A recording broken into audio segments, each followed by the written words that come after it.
Okay, today is November the 9th, 2007. I'm at the Capitol, Oklahoma City, and my name is Tanya Finchum, and this is part of the Oklahoma State University Library's project called Women of the Oklahoma Legislature. It's an oral history project, and I'm here today with Connie Johnson, who was elected to the Senate in 2005 and re-elected in 2006. So thank you for allowing me to talk with you today. Thank you. It's my pleasure. Okay. Let's start by having you tell a little bit about your youth, where you were born, and then we'll move forward. I was born in Holdenville, Oklahoma, the fourth of five children to Wanda and Wallace Johnson. They were educators. At the time, we were living in Dustin, Oklahoma, but my mother was from Holdenville, and that was the closest place for me to be born. We lived in Dustin until I was 3. It was a very rural area, and I've since learned that our family was there as part of a project to place an African-American family into a rural community. My dad was a teacher, graduated from Langston University after he returned from World War II. And we lived there, and it was an interesting time. We moved when I was 3, don't have a lot of memories, except I do remember one day there being a snake in the well, and then some other vague memories. But we moved from Dustin to Idabel, Oklahoma, where, again, my dad taught school at Booker T. Washington High School. And so from the age of 3 to the age of 6, I still was in a very rural Oklahoma setting, Idabel being in the southeastern tip of the state. Started kindergarten there. Remember just as vividly as yesterday the area, the friends I had, the networks in the community. We lived behind Dr. Williamson, and he and his wife were the adoptive parents for Earl Grant, who is a noted musician, organist. Church was on one corner, and school was on another, and the funeral home was in between, and my best friend was across the street. It was literally a rural setting, and it was just fun. It was a fun time. And my dad taught 6th grade at Booker T. Washington. My mom was immersed in the community. We belonged to the Baptist church there, First Baptist Church. Reverend Dr. Wilson was the pastor. And they also owned the funeral home. So we were in the choir, and his wife was the director. So we had practice in the viewing room. And at the end of choir rehearsal, we would have to walk around and sing to the dead bodies. So it was just an interesting time. I was learning to be open to different possibilities. We left Idabel when I was 6 years old. I had completed kindergarten, and it was a wonderful time. I recall my sisters and brothers were in school, and finally I got to go to kindergarten. And it was up the street on the other corner. But I just remember kindergarten as being fun. We moved to Oklahoma City. It was an interesting time watching my mom prepare for the move. As a young mother, she had 4 children, and by then, I guess, if I was 6, my brother was 9 or 10, and my sisters, who were twins, were 8 or 7. We're pretty close in age. So we made that move. We moved to Oklahoma City. We located on Northeast 22nd Street. And as it turned out, we were in the wave of integration of Oklahoma City neighborhoods that was moving up to 23rd Street. It started at 2nd Street, and it went to 4th, 6th, 8th, 10th, 16th, 23rd, 36th, 50th, 63rd. And that was the pattern of progression for Black folks occupying the east side of Oklahoma City. So in a way, we moved into an elite environment. My next door neighbors were Caucasian, and Mr. and Mrs. Ballou. It was interesting because in Ida Bell, I just don't think I ever encountered people who were different from me. But this was an elderly couple. My mom became a support person for them in terms of their age. She was just that kind of a giving person. My next door neighbor on the other side, however, was a very serious yellow dog Democrat named Nettie Jackson. Mrs. Jackson awakened in my mother the spirit that I believe lives in me today with regard to politics. With my mom's encouragement and Miss Jackson's urging, I literally founded the East Side Teen Democrats Club, which was the first of its kind in the city of Oklahoma City. So when I think about when I got started in politics, I go back to that moment, and I'm so grateful and thankful to Mrs. Nettie Jackson and her memory, and my mom's activism and belief in advocating for change and for a quality of life for all people. Being 6 years old, first grader, Oklahoma City, went to Creston Hills Elementary School. My first grade teacher, as it turns out, would be the grandmother of a child that I babysat. She was the daughter of the dentist where my mother worked while I was in elementary school, and the office was right around the corner from the house. And you talk about where were you the day John F. Kennedy died? I had walked home for lunch and had gone to my mom's office, and that was where I heard the news. And I had to walk back to school, absolutely devastated as a 12-year-old. But I'm skipping ahead. First grade was interesting because I entered into a set of children who started together in kindergarten. And I just suspect that my expectations and my experience was certainly different. So my first grade teacher and I didn't get along too well. And I had some interesting times there. My dad was the 6th grade teacher. So I knew the faculty, and I absolutely adored the principal, Mr. Boyd. He was just an awesomely big, tall, beautiful Black man. But I progressed, graduated first grade. Second grade, Mrs. Holbert, I remember her as a precious, precious nurturer. Third grade, Mrs. Statham, who is the mother of some pretty prominent people in Oklahoma City. Fourth grade, Mrs. Christian, who introduced me to my lifelong learning for math via a program called SMSG. I was about to say that acronym stood for us as fourth graders, but it literally exposed us to a higher level of math. Of course, we called it some mess, some garbage. But it began a process whereby by the time I graduated high school, I had completed calculus. And so it was very fortuitous to have been exposed to that program and had the chance to participate. 5th grade, Ms. Nelson. 6th grade, I was going to be in my daddy's class, finally. And then he left.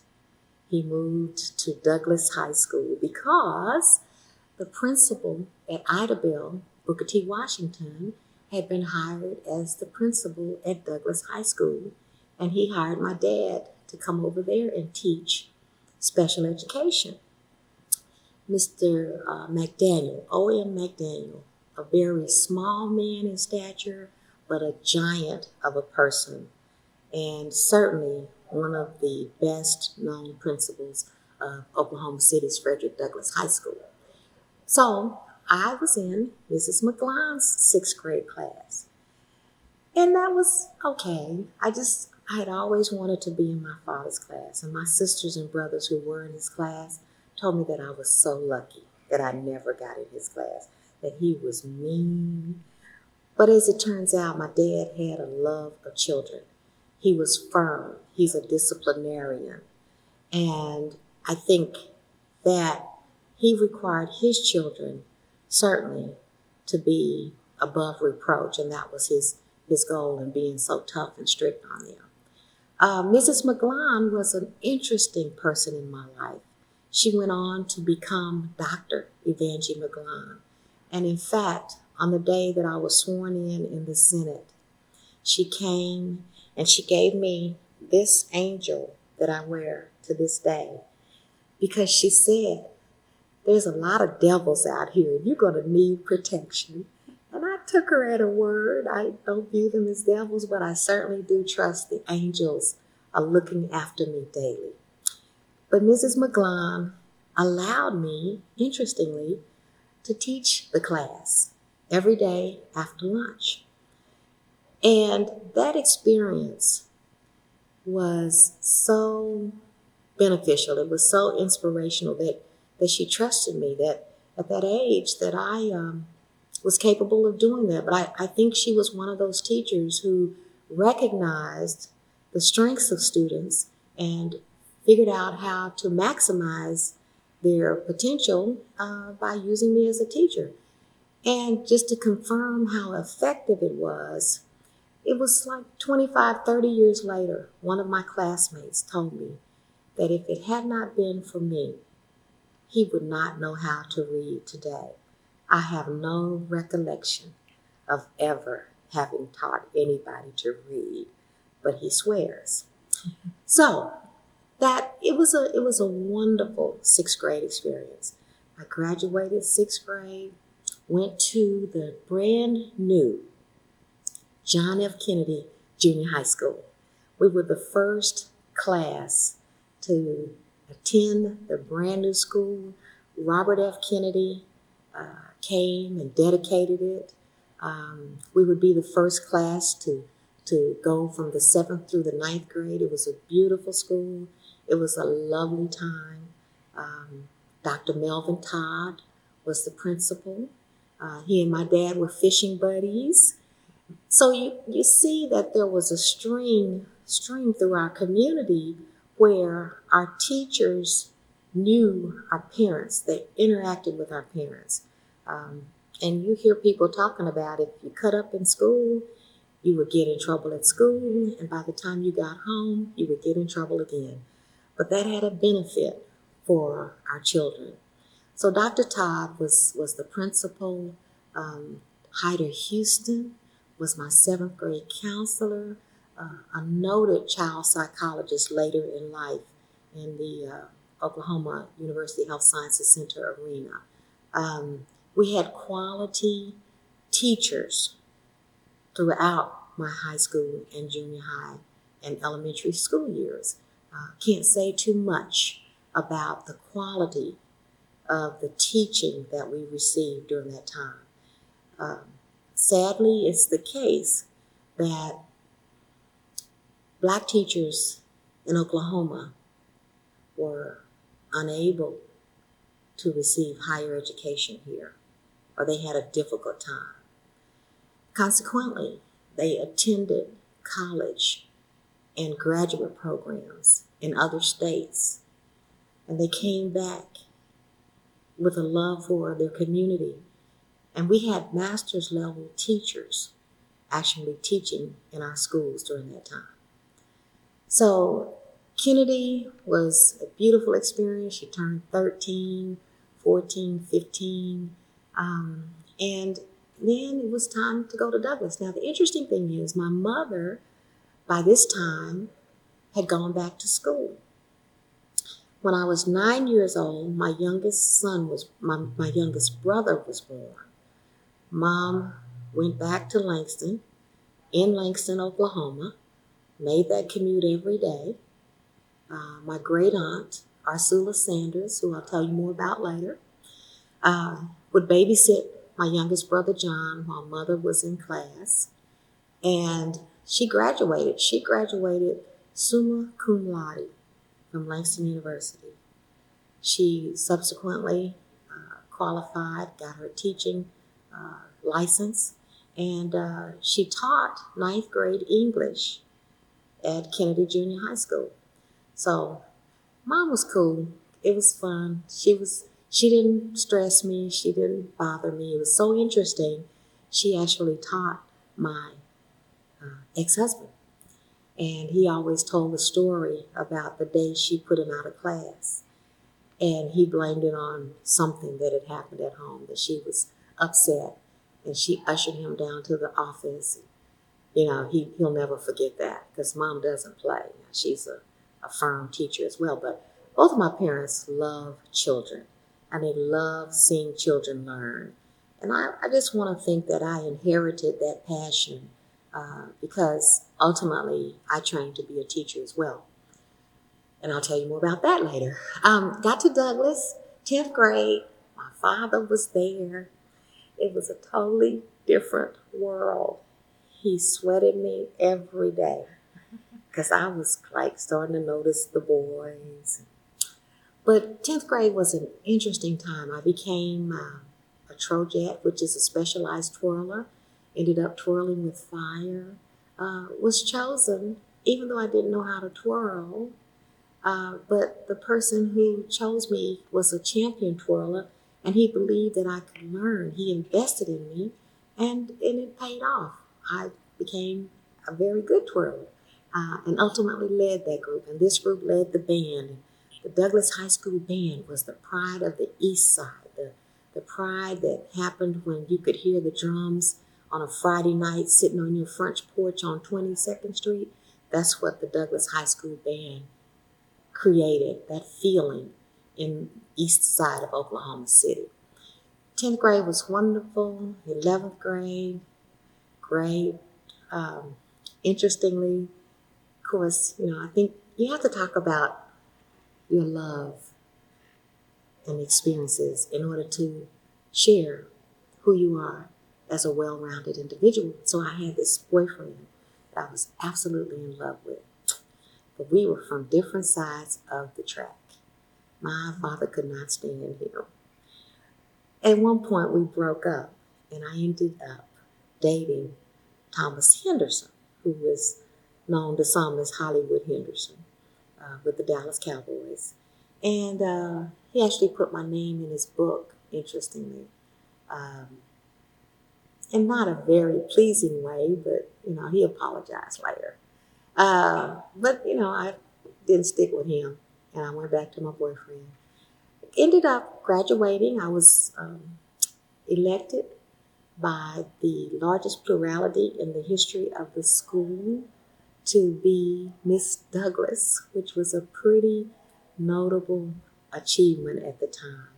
And it was an honor that I will never forget to actually be the queen of such a noble institution like Douglas High School.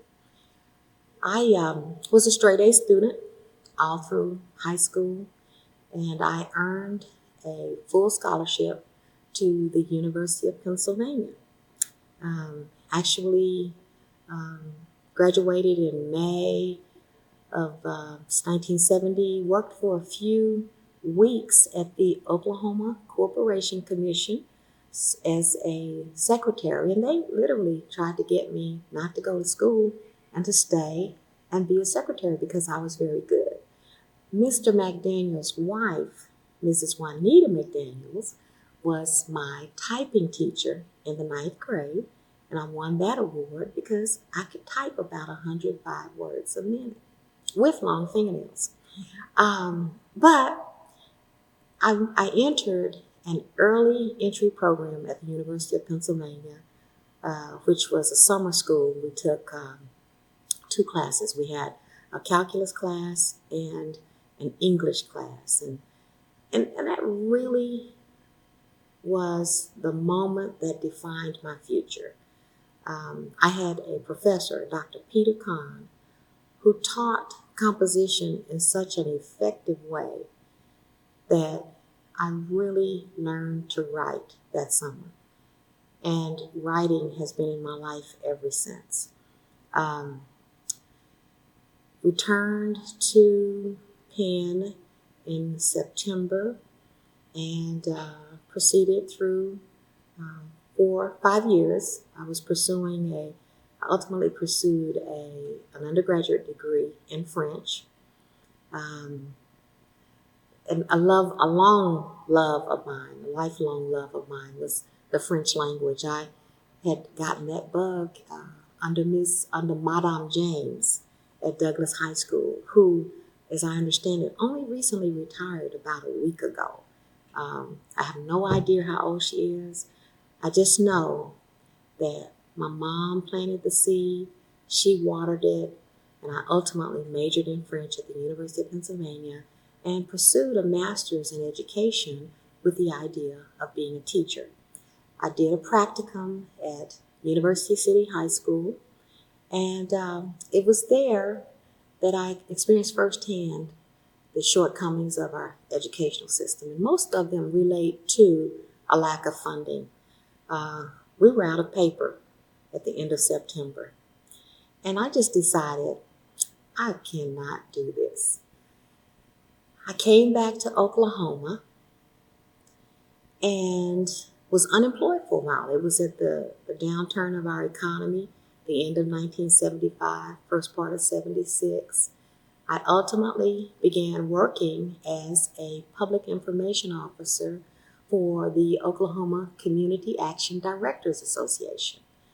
The job involved traveling all around the state and documenting programs that CAP had, such as weatherization, housing, just the variety of programs that were in place to help people who were wealth challenged, let's just say that. And that ended up being a once-in-a-lifetime experience. As a public information officer, I got to put those types of scenes into documentation as a part of getting and achieving funding for subsequent years. I worked there for perhaps a year and a half, and then I actually began working with the city of Oklahoma City as a public service employment coordinator. Interestingly, my life was starting to develop a pattern, again, of working with people. As the public service employment coordinator under the CETA program, which is a precursor to JTPA and now what is Workforce, I actually designed programs, intake systems to bring people into that program and to receive services that made them more employable. I did that for about 4 years. In the meantime, got married, had my first child in 1979. And life was nice. I lived in the country, lived in Newalla, Oklahoma, which was about 25 miles from Oklahoma City. We commuted daily. My son was literally a highway baby, bless his heart, but he's a very accomplished musician today.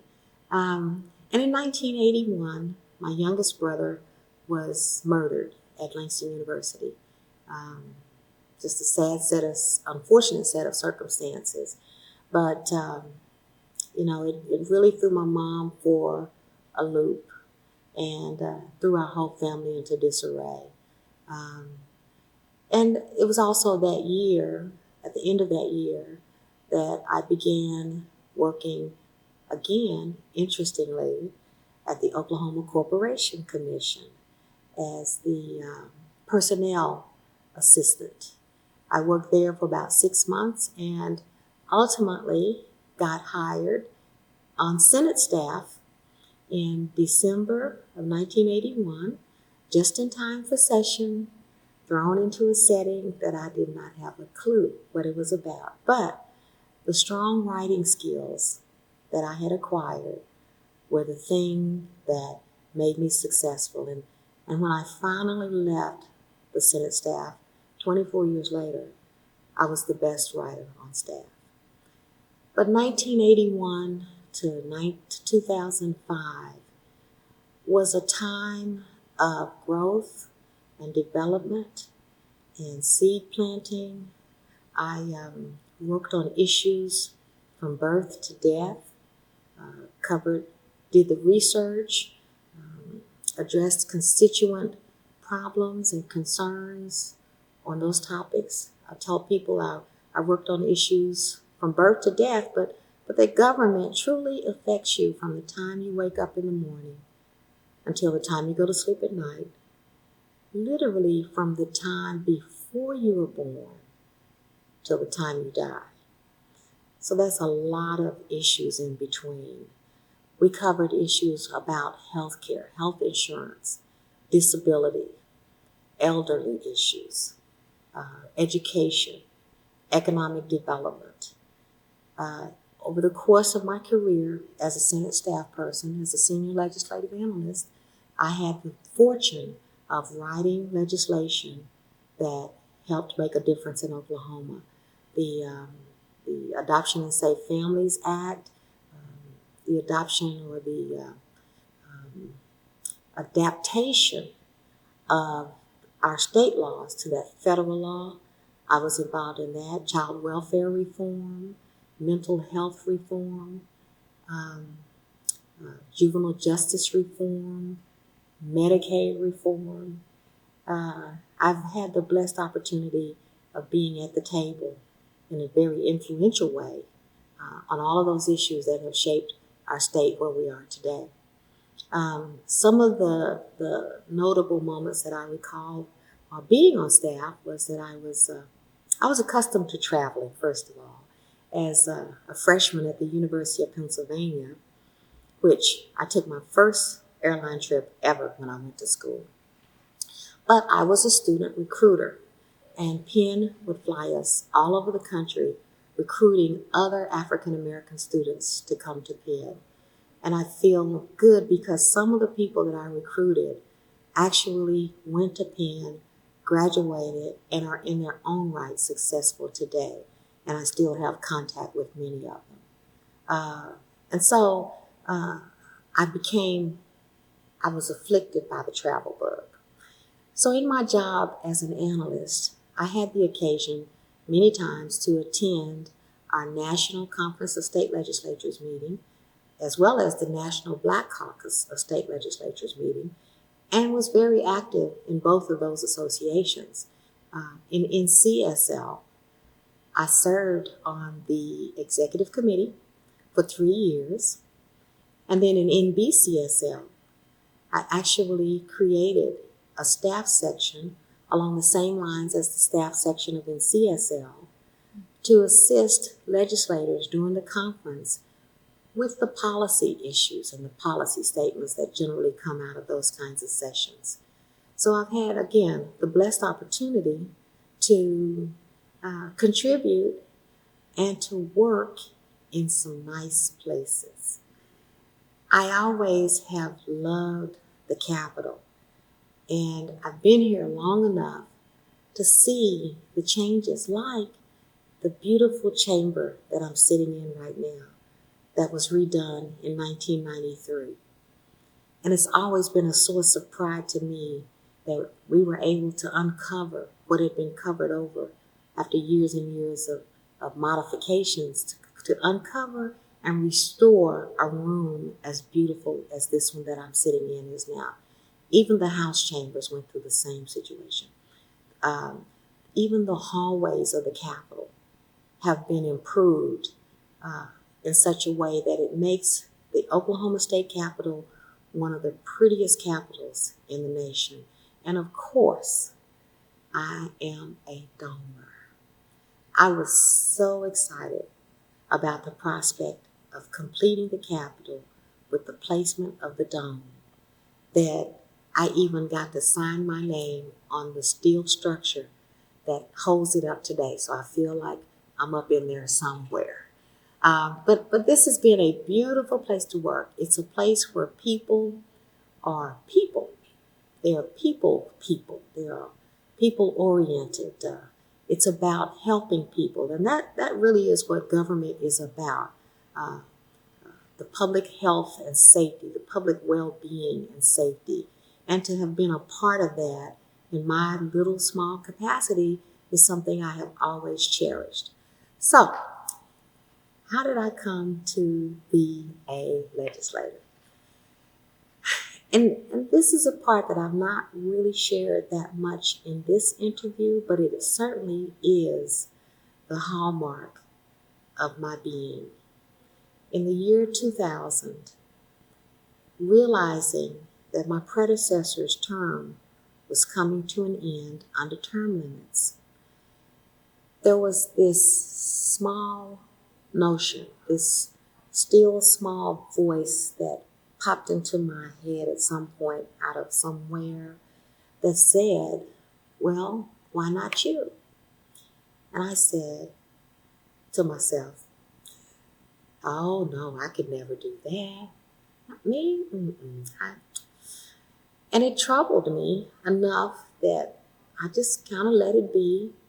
And interestingly, at some point, I must have shared it with someone, because now people tell me that, well, you knew back in 2000 that you were going to. I said, I don't remember talking about that.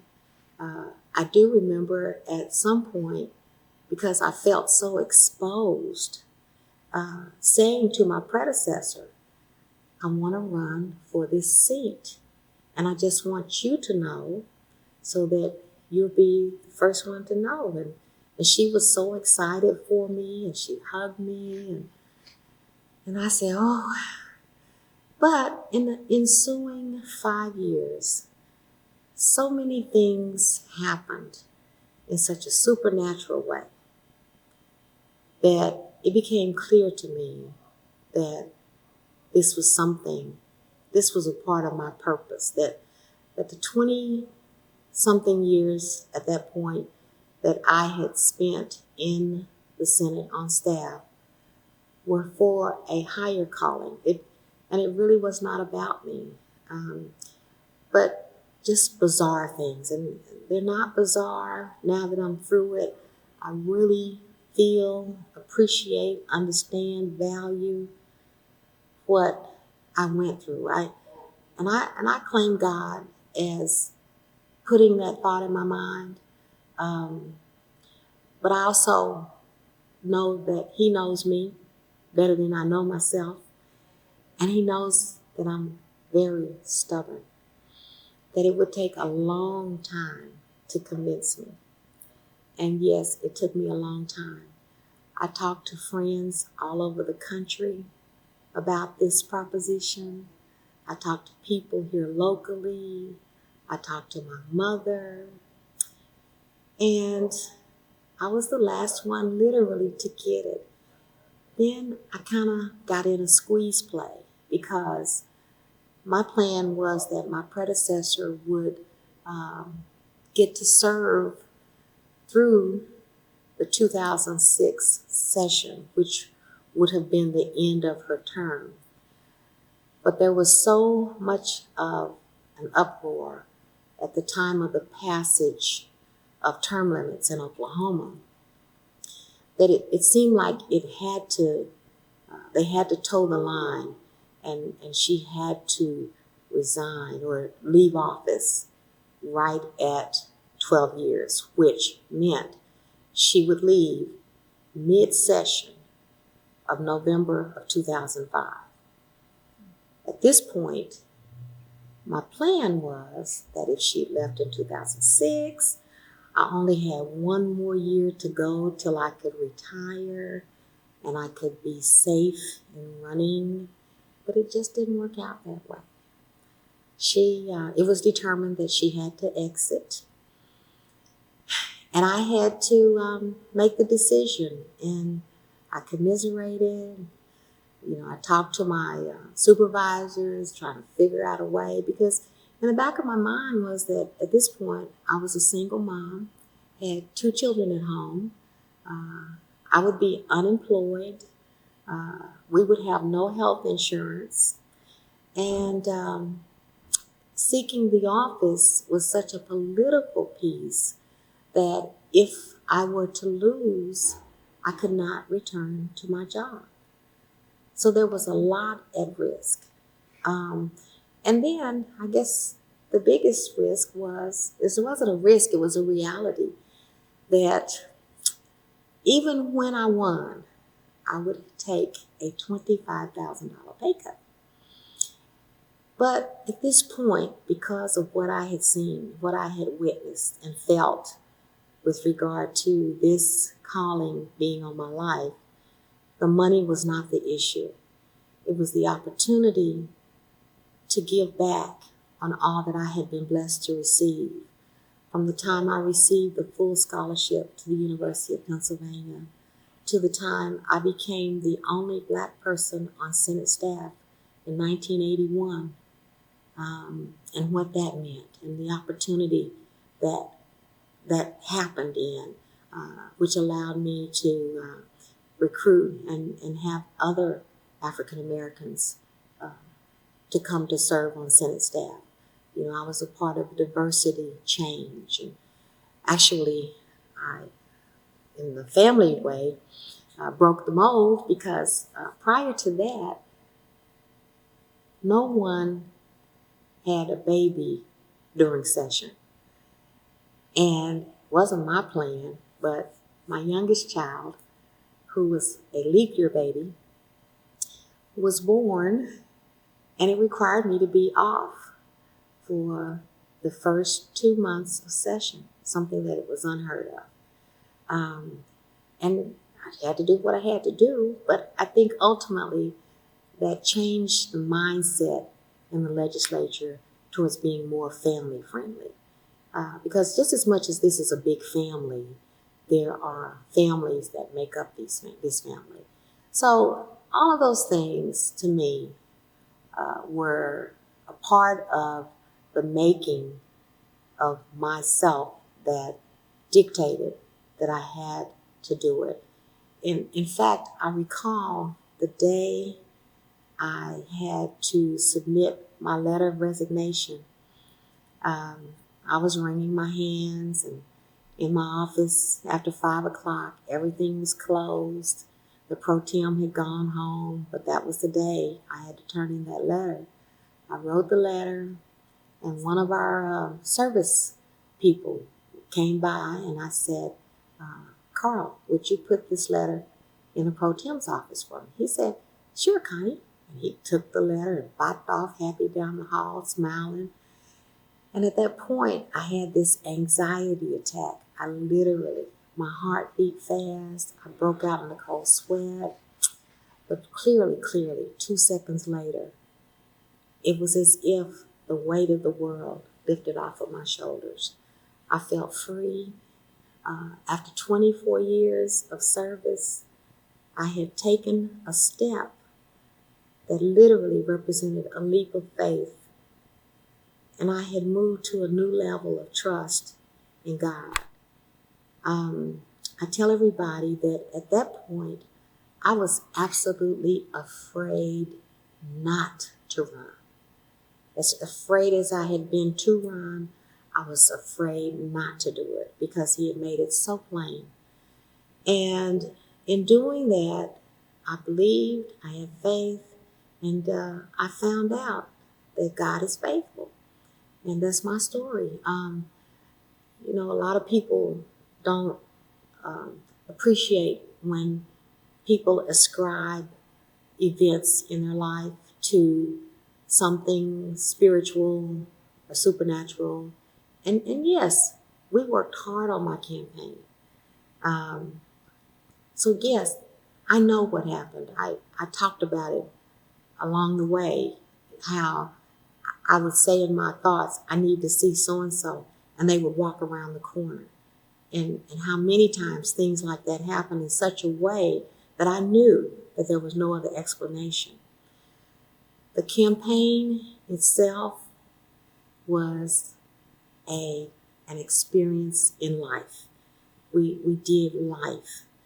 I started my campaign the day after session ended. Some people wanted me to resign early, but I was very familiar with the requirements of legislative service. And I signed on, and I knew that that was a commitment to be there to the last day of session, and I kept that commitment. And so for that reason, some people felt that my chances were very limited. I ran against 4 people, 3 of whom had been previously elected. One was a seated city councilwoman, one a former county commissioner, the first Black and the first female county commissioner, I believe, in Oklahoma County's history, and one was a seated representative. The other was a student. But I still believed, and I stuck to my principles. The day after session was over, I started my campaign at the Bowley Rodeo. The Bowley Rodeo is a major African American event in the state of Oklahoma.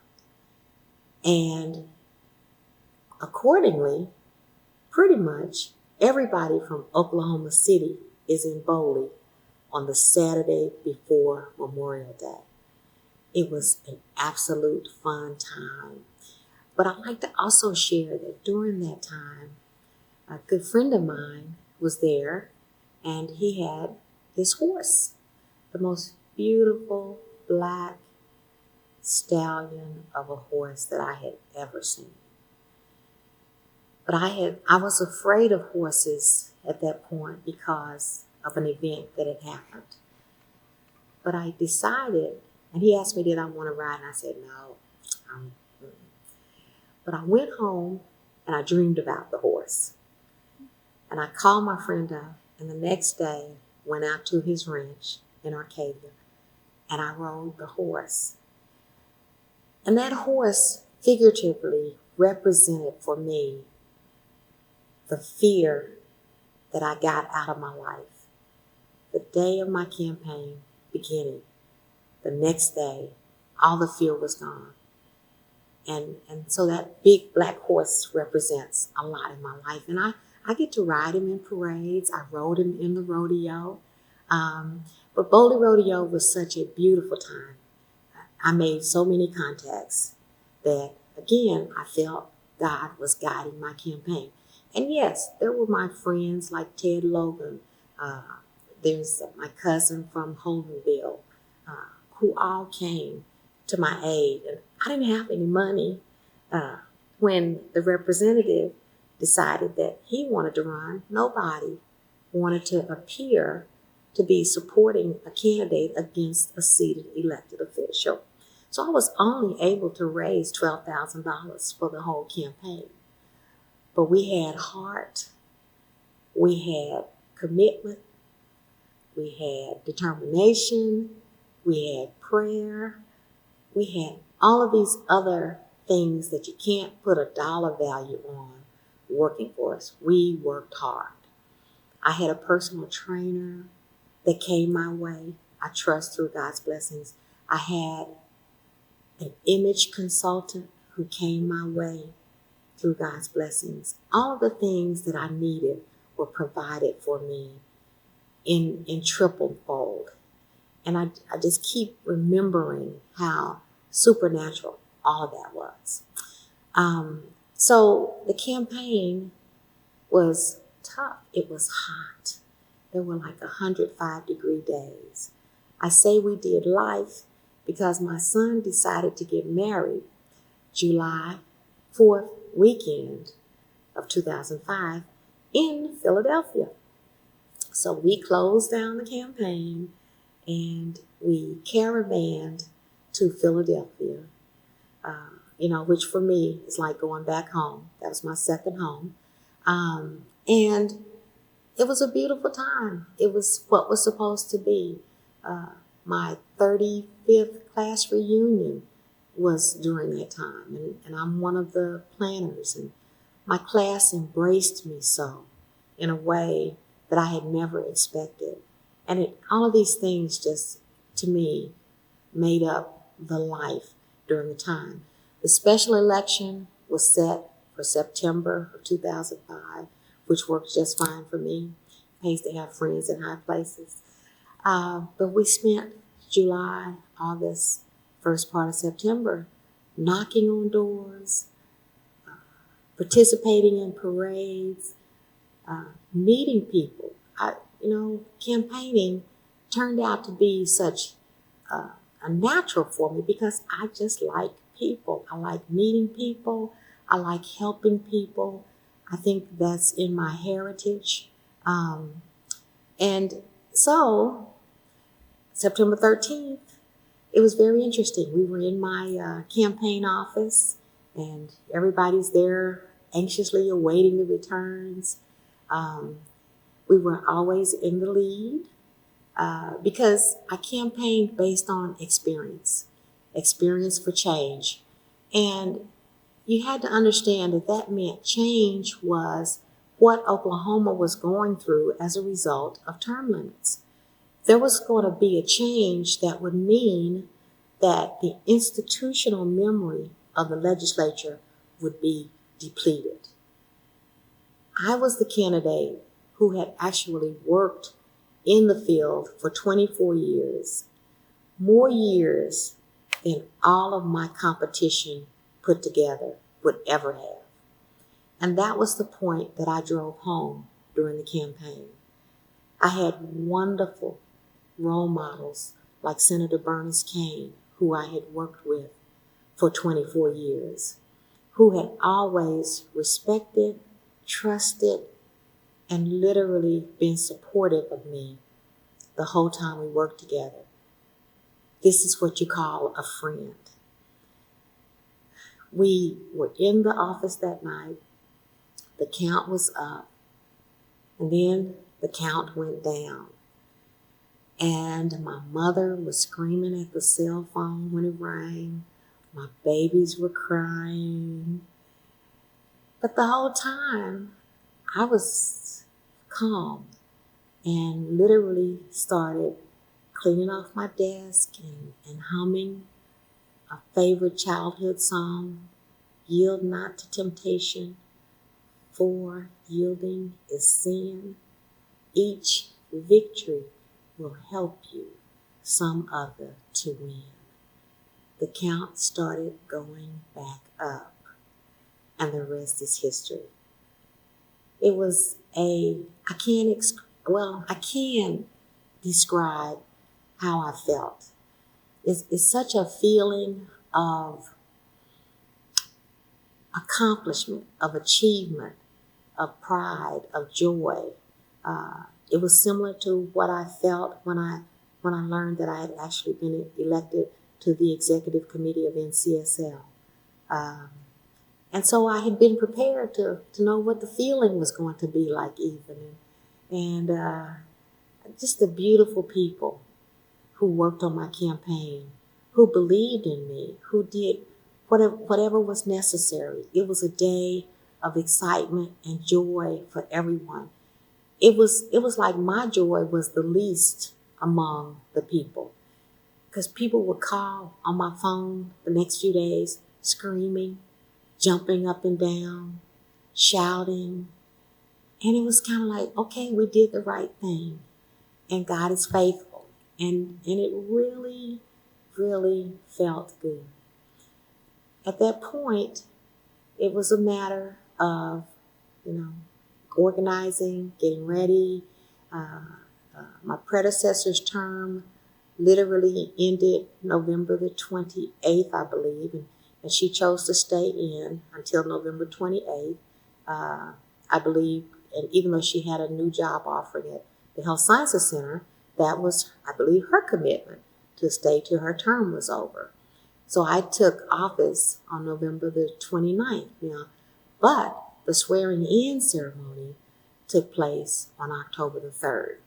I mentioned previously my great aunt, Ursula Mintz Sanders, who was a house mother at Langston University. Interestingly, the day before, October 2nd, was her 100th birthday. Now, if my mom was my role model for my life today, my great aunt was our family's role model. This great aunt had been a missionary in Liberia, Monrovia, Liberia, had been a founding member of the State Conference of the National Association for the Advancement of Colored People, the NAACP, had literally established a life of service in justice and equality. And my whole family was in town to celebrate her 100th birthday, which meant the next day that my family from all over the country was in town to be with me during my swearing in. The chambers were literally full. The gallery was full. It was such a day of elation and joy. All 9 Supreme Court justices were here. I will never forget it. My uncle sang, and he just tore it up, Lee Everett Fleming. It was such a beautiful celebration of family and community. And I was sworn in as the 4th senator for this district since it was created in 1965. I actually worked for all 3 previous senators. Senator E. Melvin Porter, Senator and now federal judge Vicki Mouse LaGrange, and Senator Angela Munson. So it just made sense. The voters thought it made sense. And since that time, that first year, I was appointed to chair an appropriations subcommittee, something that's unheard of for a freshman senator, because the leadership respected my experience.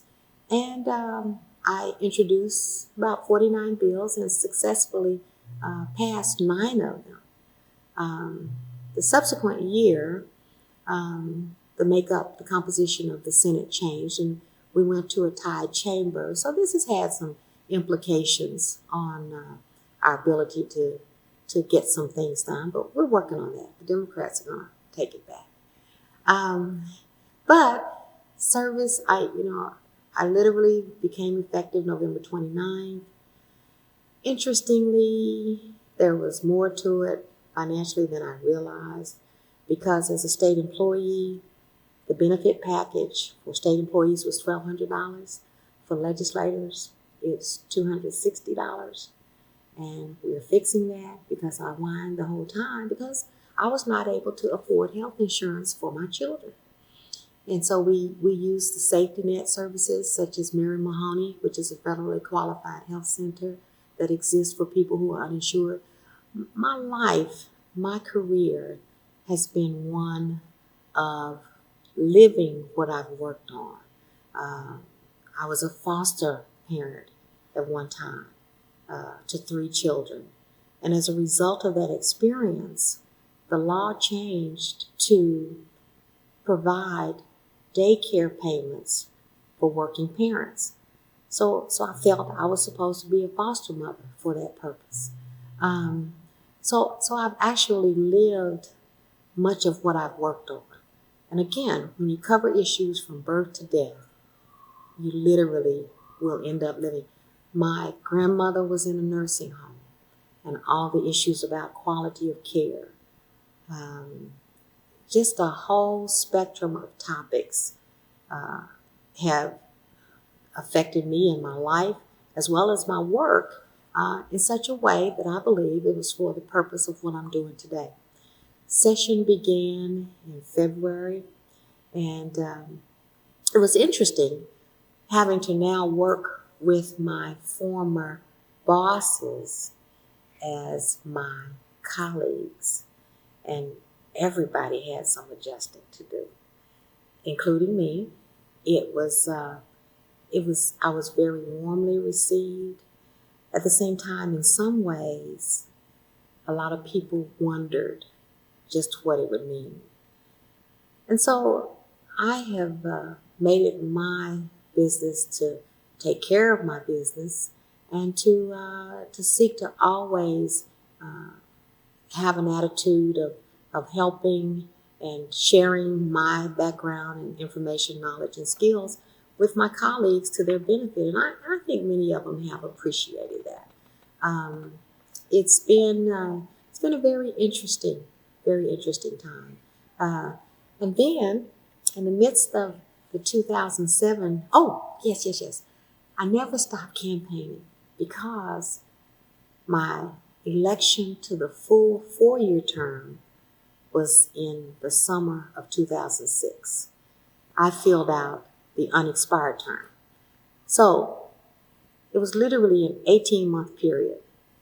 And come the end of May 2006, I couldn't campaign before then, but my person that I had beat was already campaigning. Then we had the nerves to go into special session. So we ended up getting out on June the 16th. It might have been June the 25th. The election was July the 25th. I literally had 1 month to campaign. But we did it, and here we are again today. Following that, I was sworn in with the whole group of the even-numbered districts. I was sworn in with all of the other senators representing the even-numbered districts and began to work again. Interestingly, at the same time that year, an opportunity came about for me to return to school in an area that I had invested a considerable amount of work in, and that is for issues for people with disabilities. So I'm now in Langston University's Urban Center campus pursuing a master's in vocational rehabilitation counseling. And again, that just appears to be one of the things in my life that I think was placed there by God for His purpose. There will be life after the legislature. And in my role throughout my career, it has always been my goal and my desire to help people. And this just enables me to help them in a more qualitative way, to understand the nature of problems, especially the problems facing people with disabilities. In anticipation of the veterans returning from the Iraqi war, there will be a huge need for people who are culturally competent to provide counseling and other types of rehabilitation services to a group of people who will also be disproportionately minority. And so to our government's credit, this program is out there. And for me, it has meant meeting a whole different set of people that I would have never met before. Having worked in the legislature for 24 years, it's a pretty closed environment, and your set of friends and associates is pretty much static. With this program, I am now meeting students from other professions, from other walks of life, who we have a common bond in our desire to become rehabilitation counselors. I'm meeting and I'm getting exposed to a whole different environment in terms of the academic environment.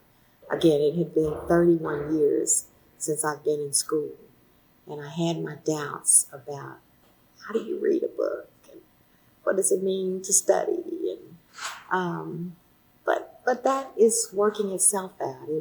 It's been a very worthwhile, beneficial, rewarding experience that I view as my opportunity to do something for myself that ultimately will help me to help people in a more qualitative way. the the opportunities that I've had in the program include having done summer study abroad right after the end of this session, which was a very grueling session, in the Gambia, and to look at the quality of life for people with disabilities. Disabilities is one of the issues that I have worked on. I began working as a staff person with Senator Burns Kane. We created the Olmsted Strategic Planning Committee, and ultimately he and I got to serve together in the chamber at the same time, and that was awesome to be with someone who was such a friend. This is a man whose heart was always for the people and the issues that he worked on. He told me one day that he felt he'd always been a little overbearing when it came to my work, and I had to make him believe that I enjoyed every issue we ever worked on together. And that included disabilities, that included health disparities that affect minorities, that included child welfare. I loved my work, and it means that the work I did ultimately had a purpose.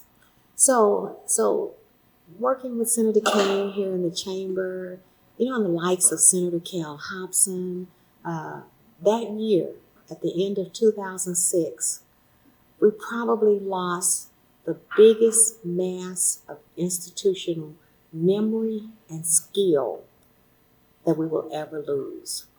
Those were truly the last vestiges of the old guard. The people who were passionate, who had been here long enough to have figured out the nooks and the crannies and to actually have been effective in making a difference, they all left. And those shoes will never be filled again. But disabilities ended up being an issue that I ended up offering. Senator Kane, during the last year, turned those bills over to me. And we've made a difference. And then here I had this opportunity to actually become academically prepared in the area. And I've learned about policy initiatives over the years, beginning with actually World War I, when rehabilitation for disabled veterans became the hot issue, and how that issue mushroomed into rehabilitation issues for everybody, and how that policy and those advocacy efforts have come about to what we have today. The Olmsted ruling was truly a result of the disability community's advocacy efforts at the national level, and it has trickled down to the state level. And the rights of people with disabilities parallel the rights of other people who are different, be they minorities, be they people of different gender orientations, be socioeconomic differences. Our society owes it to itself to value and appreciate those who are different. And I guess I represent one of those people. I'm different in terms of being a female. I'm different in terms of being a Black person. But I'm different because what I bring to the table at this point is perhaps a depth of knowledge of the issues unlike anyone else in this chamber. And that is something to be celebrated, to value, and to appreciate. And I look forward to using everything I know to try to make a difference for the people of this state. I look at our state as consisting of two groups, the haves and the have-nots. And the have-not numbers are growing. And even the haves numbers are growing. But our tendency to disregard those who are disenfranchised and those who are left out of the debate is real. For me, as a Democrat, and I've been a Democrat a long time, officially since I was 13 years old, this is the group that the Democratic Party has always stood for, that we've always represented. And as a party, we have got to figure out a way to return to our base constituency, the elderly and their access to care and prescription medications, children for whom life in child welfare or juvenile justice is just a matter of a slip on a banana peel. For all Oklahomans who can't afford health care or for whatever reasons, such as being in a rural area, they do not have access to care. For minority communities, Native Americans, African Americans, Hispanics, who are disproportionately represented in the numbers of people with chronic diseases. And those diseases have an impact of potential disability, which ultimately costs the state. To the people who are incarcerated, most often behind wounded spirits that have chosen to self-medicate with substances, and because of the nature of our laws, are imprisoned instead of treated, only to find out that when they've served their time, the fact of having a felony in their background means that they cannot get a job. Most often, they can't get education, they can't get housing, they can't access the things that ensure success in our society. And how long are we as a state going to continue to pursue that policy? So this is the group of people that the Democratic Party has traditionally stood for, represented, and spoken up for. And we have somehow or another got to get back to that mindset that says that this is our constituency. Oklahoma and our state hangs in the balance in the next 2 years with redistricting. The fact that the House of Representatives is majority Republican, the fact that right now the Senate is tied, and this next election cycle will be very telling with regard to the future. And I'm working hard to ensure that we return control of the Senate to the Democrats, because for me, that's the party that has the most potential to implement the kinds of changes that I think will make for a better Oklahoma. Certainly, I appreciate and value the different perspective of my colleagues on the other side of the line of the chamber. And I have had the opportunity to learn to work with them. A lot of the background that I have stems from my work in my community with the Martin Luther King Prayer Breakfast Committee in Midwest City, a community that was founded on the racist principle that none of those people should be caught over there after 5 o'clock. A program that was begun to celebrate the things we have in common, such as eating, music, prayer. On Martin Luther King's birthday, that breakfast starts out the day. Through that program, through my involvement in that program, I have developed a greater appreciation for differences. And so that qualifies me in this chamber to be aggressive in trying to understand perspectives that are different from mine. And when I do that, I end up learning, if I take the time to engage, to develop a relationship, I end up learning that I literally have more in common with my colleagues over there than I have different. We perhaps have different notions about how you get to this certain quality, but by and large, we have similar experiences, common occurrences. I've talked with colleagues who had a pretty much spiritual epiphany, just like I did, that brought them to this point in their lives. And that was so reassuring to learn. But it formed a bond between us that allows us to work together on issues like Real ID, which Senator Randy Brogdon and I worked on successfully this year. So the chamber, the service, the future, to me right now, really hangs in the balance with regard to whether Democrats will pull it together and perhaps hook on to the coattails at the national level, because I really think we're getting ready for a change in the White House. And between Hillary and Obama, I'll take both of them either way. We have this opportunity, as the pendulum swings back the other way, to bring back to the table the interest and the well-beings of the people versus the capitalistic system.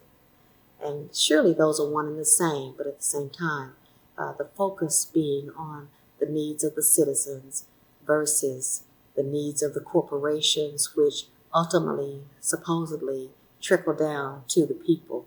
But we know that takes a long time sometimes. I'm truly, at this point, focused on issues about youth development, the level of violence in my community in particular, caused by gangs and guns, is of major concern to me. I invested a lot of time this past session in raising awareness about the nature of that problem. Actually sponsored some public hearings under my service as a member of the Human Resources Committee that brought people to the table to talk about what the issues were that lead to gang violence. And of course we understand that families are broken. Oftentimes, in many cases, the father is absent due to incarceration. The mother, while she may be present, may be absent due to substance abuse or alcoholism or even mental illness.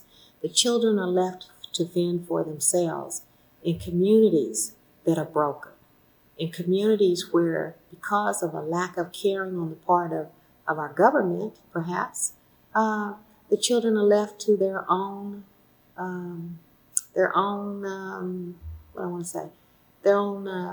methods. And they join a gang for security. They join a gang for economic reasons. And they don't understand that the choices they make when they choose that route have only two outcomes.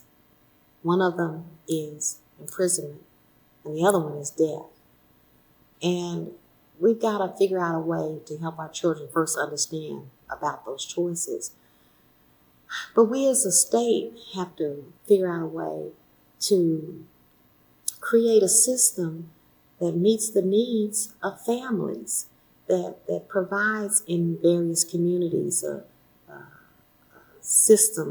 support system of services, perhaps that address treatment, that address health issues, that address gang violence.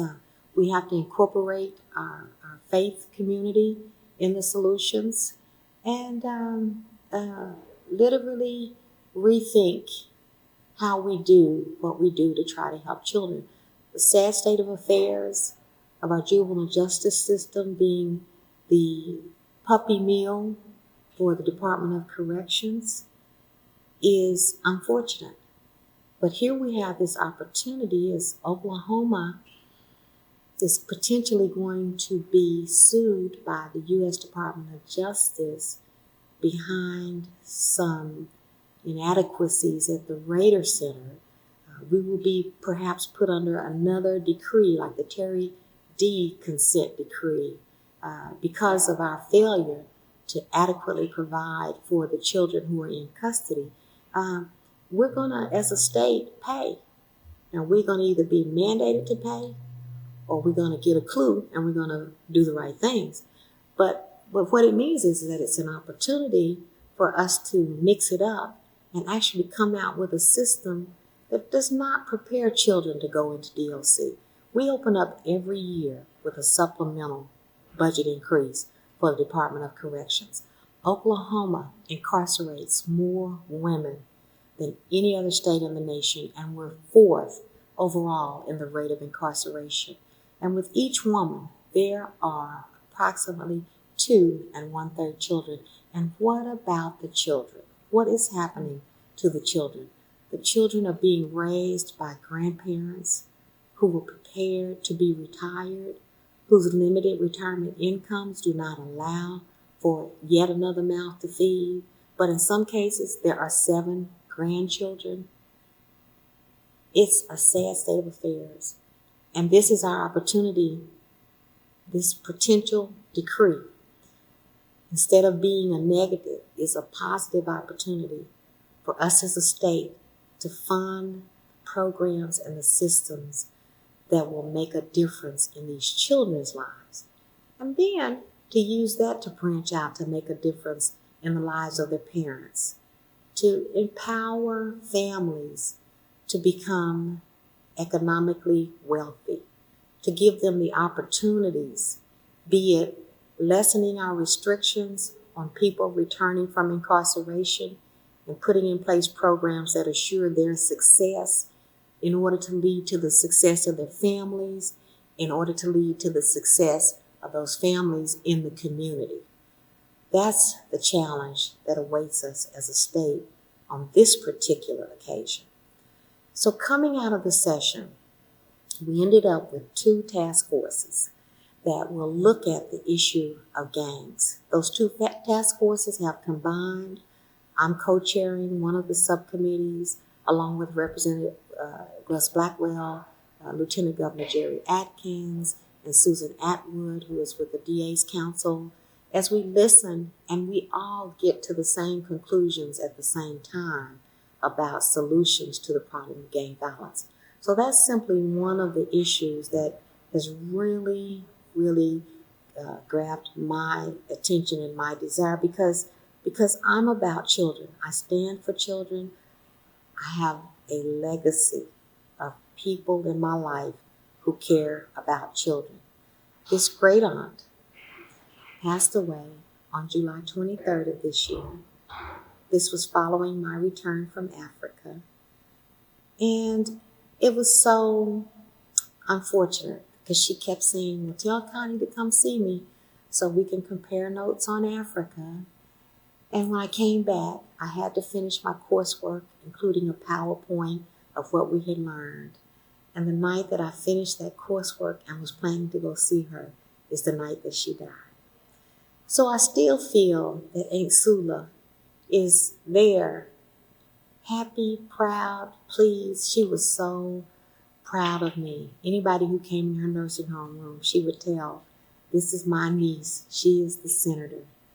And so I feel that I'm living her dream. I'm living my mom's dream in terms of her activism, the example that she gave me at an early age. I think that my victory ultimately represents a victory for her. And I'm so pleased and so proud to have this opportunity to give back, to give back to my mom for all that she's invested in me, to give back to my community for all of the support that has been given to me over the years, to give back to the state of Oklahoma through my service as a state senator, and certainly to continue with these opportunities to just do the right thing, to whatever comes my way, to try to be found having the right motivation, having a pure intention. And as I learn and go through, trying to develop in my own self a sense of self and a consistent sense of my purpose, my goals, my desires, my love for my community, my love for children, and my love for people in general. I just really count my service as a senator for the state of Oklahoma Senate District 48 as a blessed opportunity, and I thank God for it. Can I ask one question? Yes, you may. That someone I'm sure will ask is how you juggle family life with the new schedule. Not very well. I have a support system. One of the miracles, my sister, who lived in St. Louis for like 30-something years, moved back to Oklahoma in 2005. Her and her husband, she's actually my youngest daughter's godmother. And so they helped me. My mother has always helped me. Even my in-laws, like today, my daughter's grandfather was picking her up from school. How do you juggle it? My children, for the most part, were born into my lifestyle, especially the last two. And I had them pretty late in life. My first child was born when I was 27. My last two were born when I was 37 and 39, I think. And I trust God that those children came along when they were supposed to come along. But they've always only ever known my lifestyle of serving. And I'm a multitasker. I can take care of my babies. My babies, they're not babies, they're grown people. But they have been my motivation for getting up on most days. And it just happens that I work in this kind of a career. But certainly the motivation to give them what I received from my parents, to give that to them, to give them a wholesome, nurturing, safe, secure, warm, and loving home environment has always been my goal. And I tell everybody I really never planned to be a mother. But at the point that God decided that I would be a mother, it was like that was the part of me that I had a good example to follow. Nothing but family ties and family strength in my background. My dad was from Biggs, Oklahoma. My mom's from Holdenville. That's just the example that I grew up with, is taking care of my children and doing whatever is necessary to make sure that they get everything they need. My children, interestingly, have developed that part of me that no one really knows about, because at the heart of raising them, it comes out through what I steered them to do. So in the 4th grade, I steered my son to play the saxophone because I love Grover Washington. And he is a consummate saxophone player today. He also plays piano. So my mom, we took piano lessons when we were kids. My kids took piano lessons. And so the music aspect of my life, which to me goes along with going back to the 4th grade with the appreciation for math and the arts and the sense of reasoning and ability to think that comes with music, has osmosed into my children. My daughter, my oldest daughter, who is now a freshman at Oklahoma State University, majoring in construction management, is an artist. My 2 oldest children are artists. They can draw anything. I don't know where they got that talent from. But I just understand this supernatural thing of transfusion that goes from my spirit to their spirit. Well, the youngest daughter can't draw a lick, but she's the only one who ever won a state award for her artwork. But she's a singer. My other daughter plays keyboard. She learned from a master musician here in Oklahoma City, Miss Louise Goldberg. But she can create music. She can translate thoughts from her brain onto the keyboard through her fingers. She directs her choir. She writes songs. My son is the minister of music for a church in Camden, New Jersey. He's music. We're going to produce a CD, and I'm going to sing coming up. So I may have another career, but I tell everybody my real love is music. And so during the course of my children growing up, they see a side of me that no one else ever saw.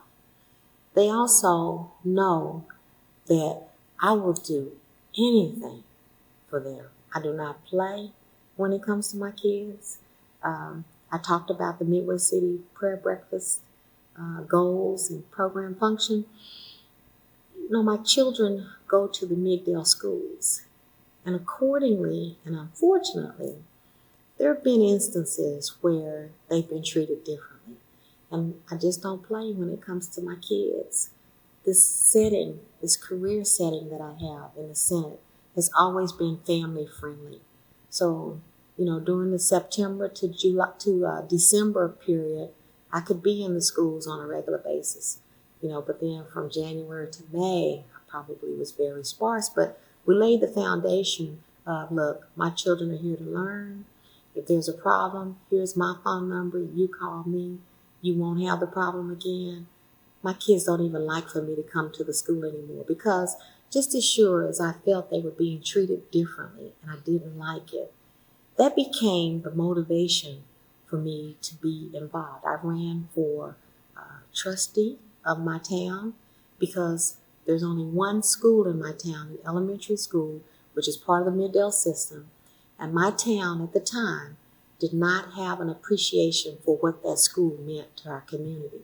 So I ran for trustee. I lost. And then I ran for the Middale School Board. There are 5 seats on that board. Forest Park, Oklahoma, perhaps pays the largest amount of ad valorem tax into the district because of the value of the properties out there.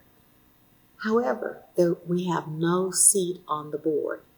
2 go to Dale City and 3 go to Midwest City. I thought that was wrong. I felt that to have some input, to have a voice, you needed to be on the board. I ran for the board. I lost.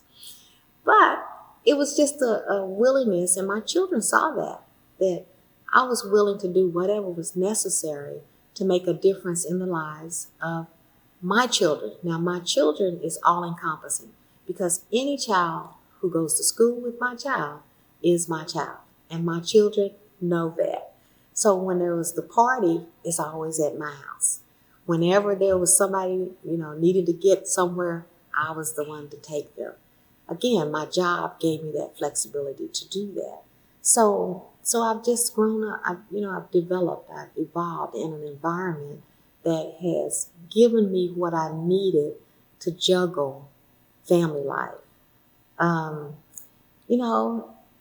relationship-wise, I would be less than honest and less than straightforward if I didn't share that it had a negative impact on my relationship with my ex-husband. Because over the course of time, it was clear that my path was developing in one direction, and his path was perhaps not in sync with what I wanted to do and what I was showing a strong tendency towards, which was public service. And there were other issues in the marriage, but we ultimately divorced in 2002, at which point I became a single mom, at which point I wondered, Lord, how am I going to make it? So that was a cut in my income. And then I had the nerves to run for the Senate and take another cut in income. But again, it's all behind feeling driven to be who I am today, to fulfill this purpose in my life. And my children, they've always, this is all they've ever known. But they also know, and they're very spoiled, they know that I will go to the bat for them 100%, 150%. It has helped to have a strong support system. I tell everybody, my mother raised my son. That's her child. And she has just always been there for me. I think because she values and perhaps has a vicarious experience going through my life. And, I'm working on relationships. I don't really have a social life. I'm working on that. I don't have time. I have interests or interested people, but I'm just not willing at this point in my life to devote time that at this point, because I'm in school, I really the time that I must spend to being the best student that I could be. But, ultimately, I want to have a meaningful relationship. And it also helps that my daughter has 2 years to go in high school. And perhaps by the time I'm finished, Mr. Wright will come along. But, that's going to be a very special person. I'm trusting God that he'll send him my way or he'll find me. But relationships in this setting, not only with your children, but with your significant other, it has a precarious way to go because during session, you literally are married to session. It dictates your life. The saying was always that no person's life, liberty, or pursuit of happiness is safe when the legislature is in session. I know what that means. And so, yeah, I juggle it. I think I do okay. Time will tell. But in the meantime, I think, like I received growing up, if I can just show my children love in the right way and be found trying to give them, oh gosh, just a teaspoon of what I've received, and I've received so much, I think they will appreciate what I've done, what my life means, and dictates that what is expected of them in the future, which we're building on a legacy here. Again, I think I was chosen to do this for a purpose, and that the children that I was blessed to receive have a job to do as well. Don't know how it's going to play out, but certainly my youngest one is an excellent singer.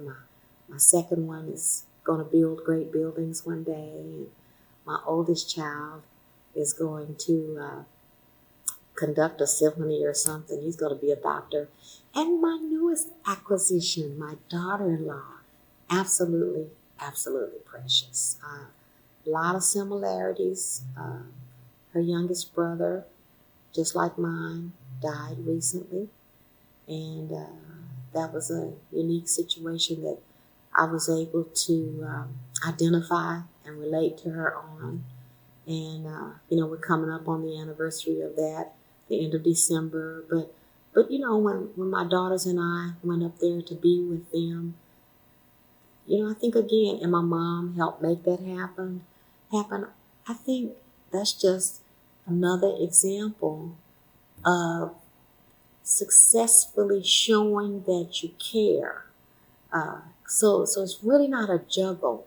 It's really a process of caring for your children, for what they do, for how they feel, for their future, for their expectations, their beliefs, and being consistent about that. I'm so excited about the relationship that I have with my daughter, who just went to college. She values my writing skills. I value her intelligence. She is an awesome student. She was a valedictorian at Midwest City High School. She achieved in the midst of that environment, and she understands she got a lesson that will serve her throughout life, different from mine. I went from an all-black high school to a predominantly white Jewish university.